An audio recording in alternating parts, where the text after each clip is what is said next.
Iran ते अमरीका दे मुज़ाकरात पाकिस्तान दुनिया दी तवज्जो दा मरकज़ मुज़ाकरात विच अमरीका दी नुमाइंदगी अमरीकी नायब सदर जेडी वेंस स्टीव विटकॉफ ते ट्रंप ते दाबाद जेड कुश्तर करनगे। ईरान वालों स्पीकर बाकर कालिबाफ ते वज़ीर ख़ारजा अब्बास अराग़ची शरीक होंगे। व्हाइट हाउस के तर्जमान कैरोलिन ने आख्या है मुज़ाकरात दा पहला दौर हफ्ते दी सवेर होवेगा। ईरान दे नायब सदर मोहम्मद रज़ा आरिफ ने आख्या है कि ईरान इस्लामाबाद मुज़ाकरात दे विच पूरी अथॉरिटी दे नाल शरीक होवेगा पर अमरीका दी धोखेवाली फितरत दे सबब गूढ़े शकूको शुबहात बाकी ने। अमरीका ते इसराइल दी जारियत रोकण लई अबूरी जंगबंदी मुमकिन बनाउण दे विच पाकिस्तान दीआं कोशिशां नूं सराहदे आ।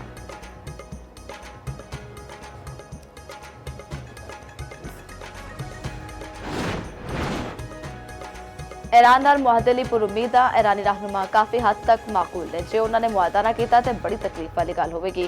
अमरीकी सदर डोनाल्ड ट्रंप की गलबात अपने हरमस में जो कुछ हो रहा है वह मुआहदे के मुताबिक नहीं। ईरान को अपने हरमस तो लंघन वाले जहाज़ों तो फीस लेना बंद करनी होगी। नेतन्याहू ने लबनान उत्ते हमले घट करने की आख दिता है। इसराइली वज़ीर आज़म लबनान उत्ते हमले घट कर देगा।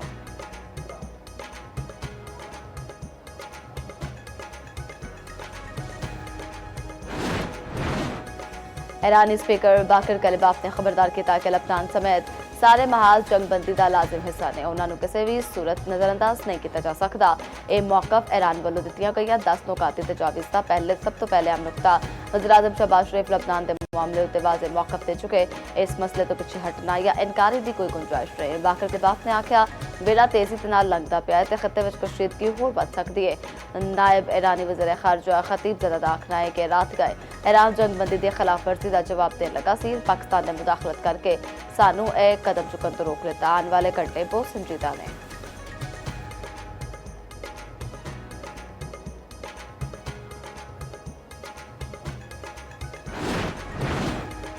ईरानी सुप्रीम लीडर मुश्तबा खामनेई का आखना है ईरान जंग नहीं चाहता पर अपने हकूक तो दस्तबरदार नहीं होगा। ईरान सारे मुजाहमती महाजा एक मुतहद वजूद के तौर पर वेखता है। ईरान अपने शहीद सुप्रीम लीडर के शोहदा का बदला लैने पर असमा शहीद अली हमनाई के चेलम के बयान में आख्या कि ईरान के नुकसान का इजारा तलब करांगे।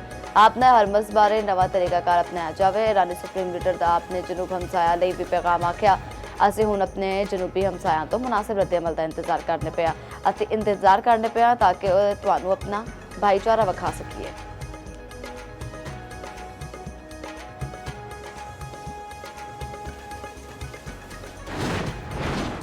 लबनान दे विच इसराइली हमले जंगबंदी मुआहदे की खिलाफ वर्जी ए धोखेबाजी ते मुमकिन मुआहदे दे नाल वाबस्तगी की कमी की खतरनाक निशानियां। ईरानी सदर मसूद पज़ेश्कियान ने आख्या लबनान उत्ते हमले जंगबंदी मुज़ाकरात तो बेमानी बना देंगे। ईरान लबनानी अवाम नूं कलिया नहीं छड्डेगा। तुर्क सदर रजब तैयब एर्दोगान दी ईरानी सदर मसूद पज़ेश्कियान ने टेलीफोनिक गलबात आख्या पाकिस्तान विच होने वाले ईरान अमरीका मुज़ाकरात नूं पायदार अमन लई इस्तेमाल होना चाहिए।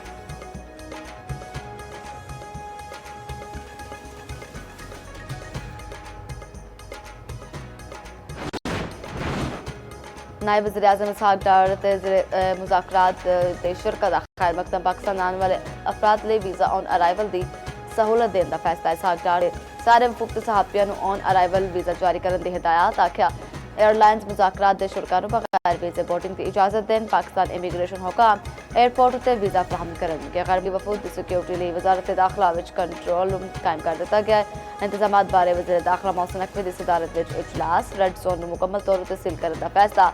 वज़ीर दाखिला मोहसिन नकवी ने आख्या ईरान अमरीका मुज़ाकरात का इस्लामाबाद विच इनाकाद पाकिस्तान लई एजाज़ी गल है।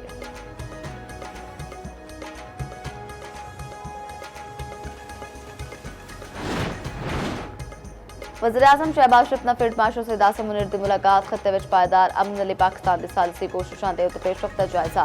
वज़ीर आज़म ते फील्ड मार्शल का खत्ते विच कशीदगी घट होने ते इजहार इत्मीनान क़याम अमन लई अफ्रीकन तो जंगबंदी उत्ते अमल करने की जरूरत उत्ते जोर कौमी क़यादत वालों अफ्रीकन तो तहमुल का मुज़ाहरा करने नूं सराहिया।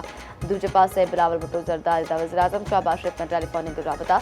वज़ीर आज़म ने जंगबंदी ते इस्लामाबाद दे विच होने वाले मुज़ाकरात बारे बिलावल नूं इत्मीनान विच दिता।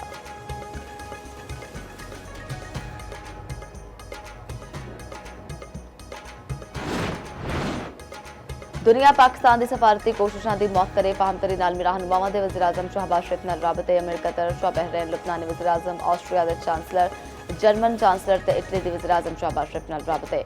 आलमी रहनुमावां ने वज़ीर आज़म नूं पाकिस्तान दी कामयाब सफारती कोशिशां उत्ते मुबारकबाद दित्ती। पाकिस्तान दी कोशिशां दे नाल ईरान ते अमरीका जंग विच बंदी होई के फरीकैन दे विचकार मुज़ाकरात दी राह हमवार हुई। लबनान ने इसराइली हमले रुकवाने लई पाकिस्तान तो तावन की दरखास्त कर दी। लबनानी वज़ीर आज़म नवाफ सलाम दा वज़ीर आज़म शहबाज शरीफ नाल टैलीफोनिक राबता।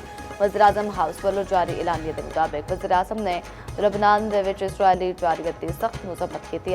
लबनान विच हज़ारा कीमती जाना दे ज़ियाओ ते इजहार अफसोस। लबनानी वज़ीर आज़म ने अमन कोशिशों लई शहबाज शरीफ दा शुक्रिया अदा किया। लबनान उत्ते हमले फौरी रुकवाने लई पाकिस्तान तो तावन की दरखास्त। शहबाज शरीफ ने आख्या है पाकिस्तान इलाकाई अमन लई मुखलसाना कोशिशों दे विच मसरूफ है। इस जज्बे के तहत ईरान अमरीका अमन मुज़ाकरात का इनेकाद किया जा रहा है।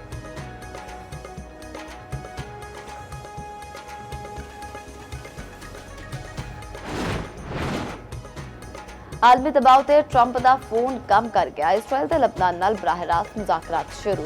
इसराइली वज़ीर आज़म ने कबीना नूं लबनान नाल मुज़ाकरात शुरू करने की हिदायत जारी कर दी। लबनानी सदर का आखना है मौजूदा सूरत हाल का वाहिद हल इसराइल ते लबनान में जंगबंदी हासिल करना है। नेतन्याहू की हिदायत के बावजूद इसराइली वज़ीर दिफा की हरदर्मी आख्या जंग नहीं रुकेगी।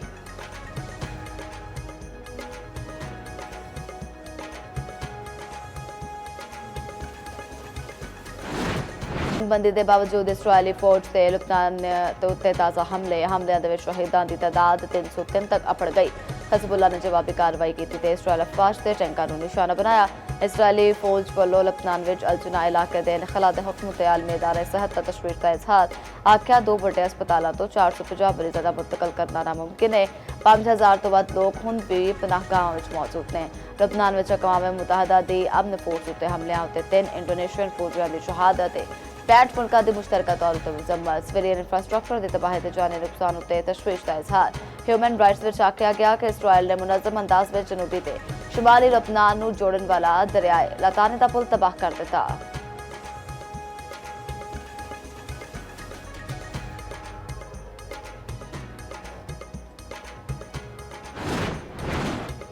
सीज़ फायर के दौरान लबनान उत्ते हमले गलत ने। बरतानवी वज़ीर आज़म की भी मुजम्मत। बरतानवी वज़ीर आज़म केयर स्टारमर की UAE आमद इमाराती सदर नाल मुलाकात।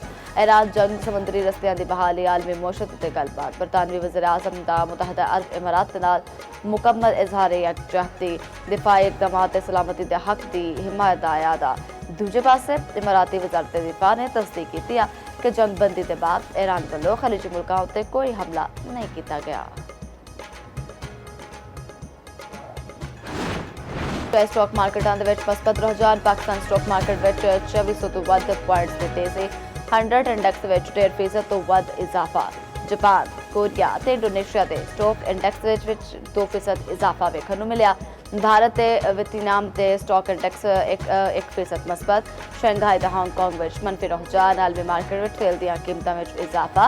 वेस्ट टेक्सास तकरीबन $99 विच फरोख्त, जबकि ब्रेंट क्रूड $96 ते WTI दे $98 विच सौदे।